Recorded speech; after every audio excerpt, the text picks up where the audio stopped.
क्या रे मोगलेस, क्या हुआ? हेलो सीनू भाई, कैसा है? भैया मुगलिस पकड़ा गया। देख पुष्पा, तेरे को एक मस्त ऑफर देता हूँ, साथ में धंधा करते हैं, मेरा पार्टनर बन जा। तू जो रेट बोलेगा वो दूंगा। बाकी बाद में फाइनल करते हैं, पर मेरे साले को कुछ मत करना। बस तू मोगलिस को भेज दे मेरे घर पे। उसको तो मैं अब भी मार दिया। 5 मिनट पहले फोन करने का था ना, लेट कर दिया। अभी जिंदगी जा चुकी है, वापस नहीं आने वाली है।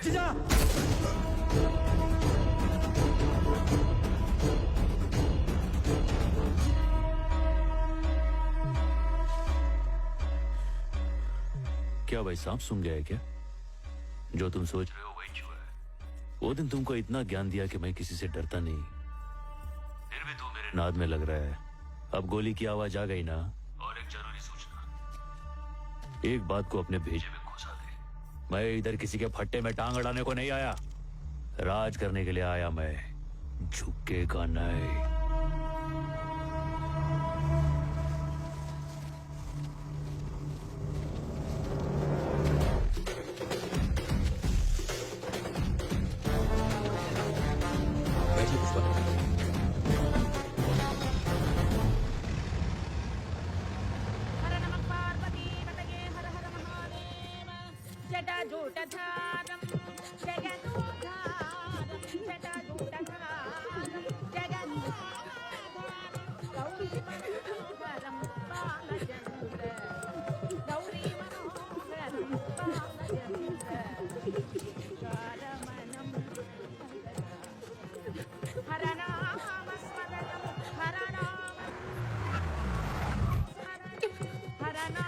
भैया भैया मंगल तीनों आया है। हाथ साले की यही कब्र खोदूंगा, बंदूक दे। काका रुक, मंगल शीनू को बुलाया मैंने। अगर यहाँ कोई भी लफड़ा हुआ तो पूरी पुलिस फोर्स इधर ही है, एक एक को भून डालूंगा। आज मसला हल कर ही देंगे।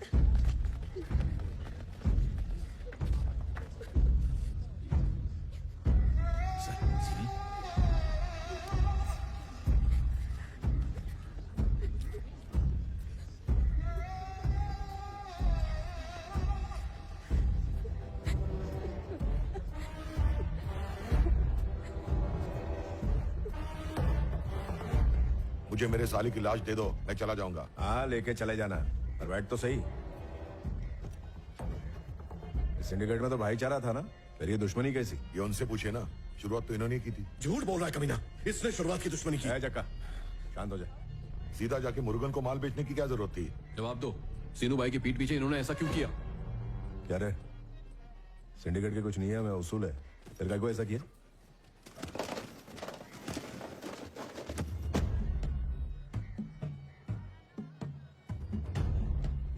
क्या ये 3 करोड़ है। एक टन कितने में बेचा? 1.5 करोड़ में। शीनू, ये सब सच है? एमएलए साहब, मैं हिसाब बाद में दे दूंगा, लेकिन क्या रे, पहले तूने मेरे साले को धोखे से मार दिया और अब सबको भड़का रहा है। मैंने तेरे साले को नहीं मारा, समझा?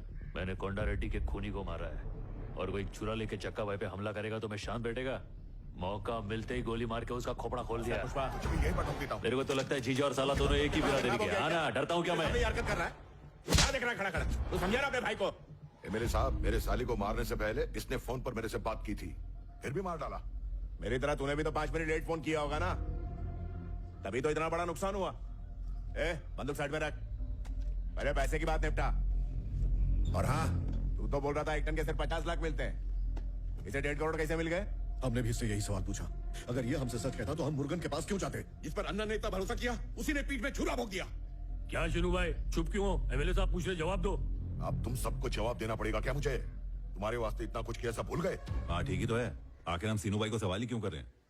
भूल गए इन्होंने हमारी कितनी मदद की है। ये ना होते तो चेक पोस्ट भी क्लियर ना हो पाता। वो सारे एहसान क्या मायने नहीं रखते? सुन बाबा, कुछ भी मत बोल, मैं भी माल पहुंचा के ही आ रहा है। तुम लोग भी पुलिस को पैसा खिला के गए, मैं भी पुलिस को पैसा खिला के गया। तुम लोग जितना कमीशन देता है उसका डबल कमीशन मैं देता है। फॉरेस्ट वालों को, रेवेन्यू वालों को, आईडी वालों को, चेक पोस्ट वालों को, पुलिस वालों को, सबको पैसा खिलाएंगे तो हमारे पास क्या बचेगा? हम सबको मिलके एक कमीशन देना मांगता है, उसके बाद अपने पास पैसे का ढेर लगेगा, 25% ज्यादा पैसा बचेगा। फिजूल खर्चा हो रहा है ना। शीनू भाई को बीच में से हटा के डायरेक्ट मुरुगन को माल बेचा तो 1.5 करोड़ में माल बिका है। अभी हम सब लोग ने मिलके एक रेट उसके साथ फिक्स किया तो 2 करोड़ भी मिल सकता है। क्या बोला 2 करोड़? हाँ, कहानी अभी खत्म नहीं हुई है। कलकत्ते में वो चैटर्जी है, मुंबई में वो सिंह है, दिल्ली में अग्रवाल है, सब लाइन में खड़े माल खरीदने के लिए तरस रहे हैं। अपने पास जो चीज है ना वो दुनिया में किधर भी नहीं मिलती है, सिर्फ अपने इलाके के जंगल में मिलती है, और ऐसी क्वालिटी और किधर भी नहीं है। तो जब माल अपने पास है तो हम उनके आगे भीख काहे को मांगे? अपन मुंह फाड़ के पैसा लेंगे। मार्केट में कंपटीशन बनाने का, फिर देखो अपना माल किधर किधर बिकता है। और हो सकता है उतने माल का अपन को 3 करोड़ मिले। अगर इस हिसाब से चले तो अपने एमएलए साहब की झोली में खाली कमीशन का 20 करोड़ आ जाएगा। हाँ भाई, पुष्पा बिल्कुल सही कह रहा है। ऐसा आदमी हमारा सिंडिकेट संभाले, इसी में हमारी भलाई है। नाव में बैठकर जाल फेंकना बहुत आसान है, पानी में उतरेगा तो बड़ी मछलियां खा जाएंगी। पुष्पा बैठ कर एमएलए साहब को प्लान समझा। अबे साहब मेरे को एक चांस दे के देखो ना, इन लोग को इतना पैसा दिखाएगा कि इन्होंने आज तक देखा नहीं होगा। क्या सोच रहे हो साहब? मेरे पे ट्रस्ट नहीं है क्या? ये वर्दी वाले आज तक मेरा माल कभी पकड़ नहीं पाए। यही तो कलाकारी है अपने पास, अपने पे भरोसा करो साहब। 2 टन ज्यादा दाम पर बेच दिया तो सब उसकी तरफ हो गए। इसे आए हुए 2 महीने ही हुए हैं और 2 लोगों की मौत हो गई। पता नहीं आगे चलकर कितने लोगों की लाशें दिखेंगी। एक बार ये भी सोच लीजिए। क्या साहब, ये तो अभी बच्चा है, इसकी बातों में आकर गलती मत कीजिए। अगर इस छोकरे से कोई गलती हो गई ना तो साहब हम सब बर्बाद हो जाएंगे। हाँ भाई, मुझे भी इस आदमी पे डाउट हो रहा है। इस काम का सबूत तो सबके सामने पड़ा है। अब से सिंडिकेट का सारा काम पुष्पा ही संभालेगा। जिसको भी अपना माल बेचना है पुष्पा को ही बेचेगा। कल मंदिर में सब लोग शपथ लेंगे।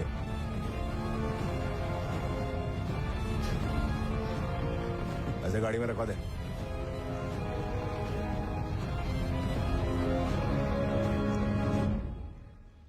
एमएलए साहब, इनसे कहो कि मेरी साली की बॉडी दे दे ताकि क्रियाक्रम कर सकूं। अबे ओ, जिस बक्से को कुर्सी समझ के बैठा है ना उसके अंदर तेरे साले की बॉडी है। उठ जा, तेरे को बॉडी मिल जाएगी। ए सलवा, बॉडी उठवा के भिजवा दे। गोविंद की वजह से भुजंगा की मौत हो गई, इसलिए उसने इस्तीफा दे दिया। हालांकि जॉली रेड्डी बदला लेने के लिए पागल हुआ जा रहा था, पर उसके हालात उसको इजाजत नहीं दे रहे थे। और उधर दक्षा, वो भी बदले की आग में जल रही थी, मगर वो इंतजार करने के अलावा और कुछ कर नहीं सकती थी। पुष्पा को टक्कर देने वाला कोई बचा ही नहीं था। लेकिन उसी वक्त एक ऐसे आदमी की एंट्री हुई जिसने पूरी कहानी बदल के रख दी। हरियाणा से ट्रांसफर लेकर आए थे और हिंदी में इनका हाथ थोड़ा तंग था।